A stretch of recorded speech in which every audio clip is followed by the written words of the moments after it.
Bible, Matthew. Okay, so Jesus makes this statement at the end of Matthew 16, verse 28. Truly I say to you, there are some of those who are standing here, standing where? Well, standing where he's at,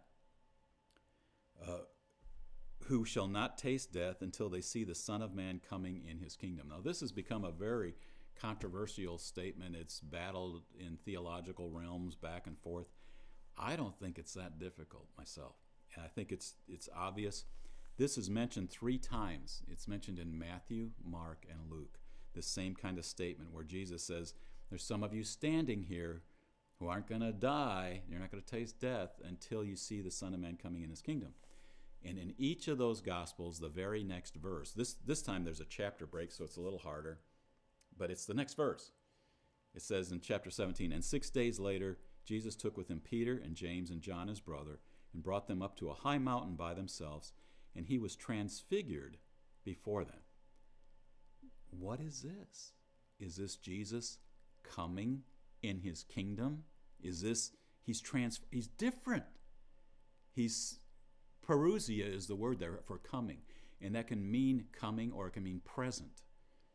He's present in his kingdom. He's coming in his kingdom. All of a sudden, they see him in this transfigured state, and it says his face shone like the sun, his garments became as white as light. That sounds like a kingdom appearance to me. And behold, Moses and Elijah appeared to him. All the setup here is like, this is something extraordinary. What are Elijah and Moses doing there, unless it's the kingdom already? And Peter answered and said to Jesus, Lord, it is good for us to be here. If you wish, I will make 3 tabernacles here, one for you and one for Moses and one for Elijah. I think Peter got a place, what do I do? I'll make 3 tabernacles. Well, the tabernacles, at the end of the agricultural year, there was a Feast of Tabernacles. And during that time, they would make these tabernacles, and it was a celebration of the final harvest. It was a celebration of the restoration of all things, really.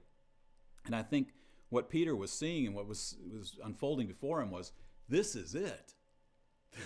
This is what we've been waiting for. This is it. This is the fulfillment of that Feast of Tabernacles. I'm going to build a tabernacle for Moses, Elijah, and Jesus. And then Peter once again kind of got stopped in his tracks. He speaks really fast, and sometimes he shouldn't.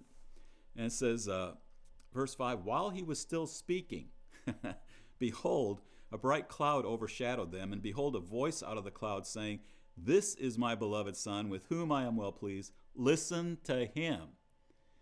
Peter got shut up right while he was talking about building the tabernacle. Says, no. This is my Son, my beloved Son. Listen to him.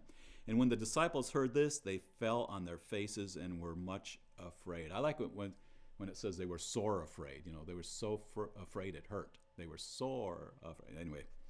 And Jesus came to them and touched them and said, arise and do not be afraid.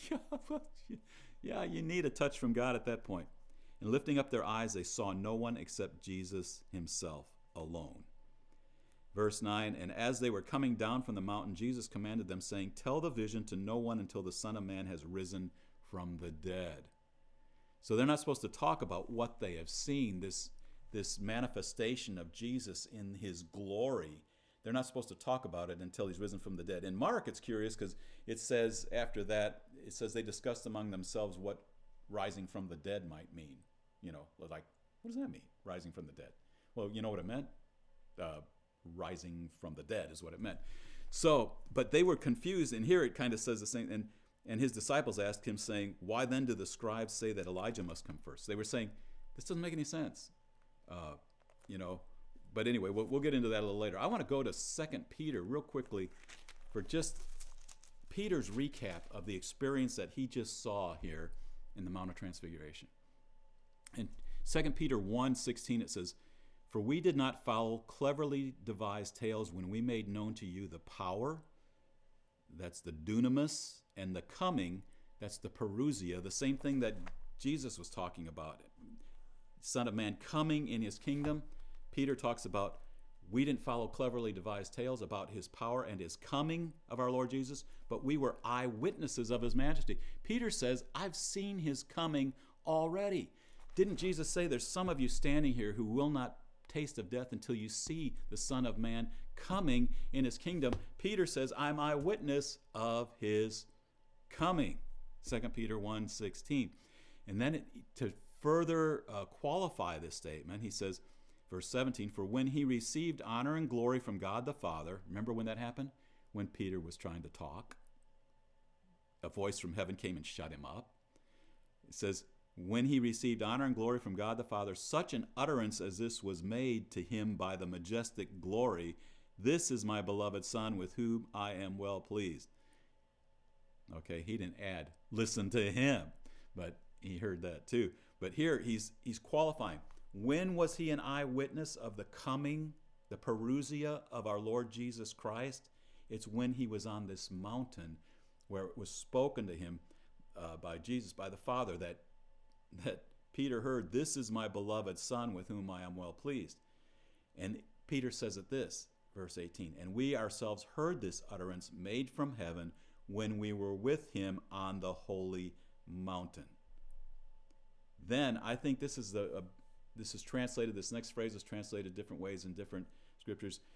Verse 19, and so in New American Standard, so we have the prophetic word made more sure. I think that's a pretty good translation. Well, I think this is what it's saying. Some it says we have the more sure word of prophecy. I think what it's saying here is Peter has the word already made sure in his heart because he has seen his coming in his kingdom. He's seen him transfigured. He's seen him with Moses and Elijah. He heard the Father's voice. He saw this glorious transformation. He goes on to say, he says, we have the prophetic word made more sure, to which you do well to pay attention as to a lamp shining in the dark place until the day dawns and the morning star arises in your hearts. So he's saying, you know what? I've already seen it. Pay attention to what I've seen until that arises in your hearts, until you get it. But I think what Jesus was saying, it's recorded here in Matthew, it's recorded in Mark 9, it's recorded in Luke, I think 9 also. It's the same thing as he says, there's some of you standing here won't taste death until you see the Son of Man coming or present, parousia, in his kingdom. And then Peter describes, we've seen his parousia. We've been eyewitnesses of his majesty. And I think he says, when did it happen? On the holy mountain, when he said, this is my beloved Son in whom I am well pleased. Well, what does it say in Matthew 17:5? This is my beloved Son with whom I am well pleased. That's what Peter said in 2 Peter 1. He said it was on that holy mountain when this was proclaimed. So to me, I feel like theologians all over the world, hardly anyone will take this interpretation. I don't understand why. Maybe I'm really missing it, but I think it's really just obvious. And I think it's verified for us in Peter's account in 2 Peter. He tells us when he was eyewitness of his majesty, and he's not following cleverly devised tales, it says, about his power or his coming, but he was an eyewitness of his majesty. He's already seen him in his kingdom. This fulfills what Jesus said. We don't have to look that was it fulfilled in 70 A.D. somehow, that because really nobody really saw Jesus in his glory there. What they saw is destruction. They didn't even see Jesus. It was destruction from the Romans. Did is somebody still alive today waiting to see this happen? I don't know. Maybe there is, but I don't even think it has to be. All it has to be is that what happened here is if you look at, if Bible interpreters will go back and follow their own instructions, a lot of times they say, well, take the context. Look at the context of when this was spoken. And every time this is spoken, every time this statement is made, the very following verses about not tasting death until you see the Son of Man coming in his kingdom are about the Transfiguration Mountain when Jesus was glorified, was seen in a glorified state by 3 of his disciples, some of those that were standing there